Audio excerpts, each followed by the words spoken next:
Sierra is very familiar with the military. Has been covering some great stories. The U.S. military is facing a crisis right now when it comes to recruitment.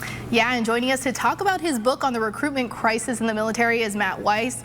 Matt, thank you for joining us. Tell us about your book, We Don't Want You, Uncle Sam.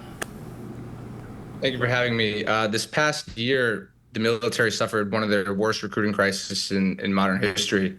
And everyone on the news that was talking about the crisis is a general or an admiral, a very senior person. So I'm a very young second lieutenant. I'm a Gen Zer, only 25 years old. And I wanted to give my generation's perspective on what's going wrong, how we can recruit our generation into the military and solve this problem. In your book, you touch on some of the policies that might make people hesitant, Gen Zers especially hesitant, to enlist in the military. Tell me about that. Absolutely. So there's 21 chapters, 21 policy solutions. The military were required to give solutions, not just complain about problems. So some of them that are specific, I can touch on a few here. There's pay, for example. So a Gen Zer in the civilian world knows that if they work harder, they can achieve higher pay. In the military, we don't really have performance-based pay, or it's not very apparent and easy to compare your pay to a civilian job. So that's one sort of small example of how, with increased performance, if we can reward and incentivize better performance, more Gen Zers from a very economic perspective may be interested in joining and becoming a part of the military. A few other ones relate to housing policy. We've obviously had some pretty bad reports about barracks. Can we improve the barracks conditions to make military life, at least CONUS domestically, on par with what a potential civilian workplace and work life could be like?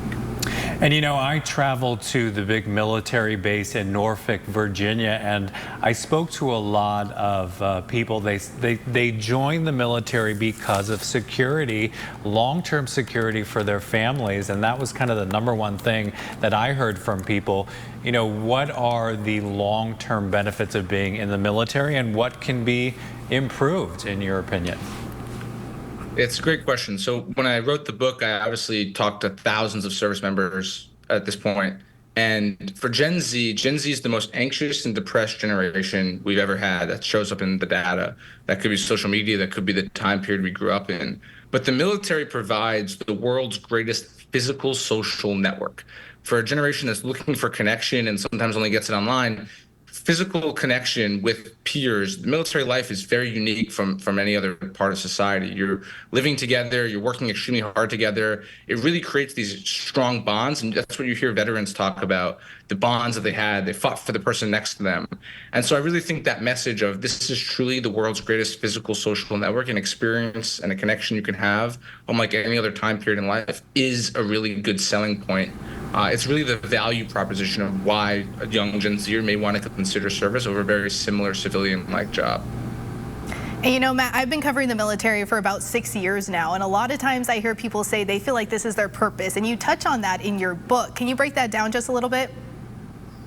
Absolutely. If you look at like management, business theory, you know, people go into jobs, careers, and callings. Those are the three buckets that they classify in economics. And a lot more people in the military have callings, right? This was their calling. Again, with that physical social network, working for the person next to you, leading, bringing people up. I personally joined because I looked at this as the greatest leadership factor. I could learn how to actually lead people. And so that calling factor really creates a unique bond among people in service, in uniform, and it's really a key fabric for the country, frankly, right? We look at a lot of political division, a lot of division in the country.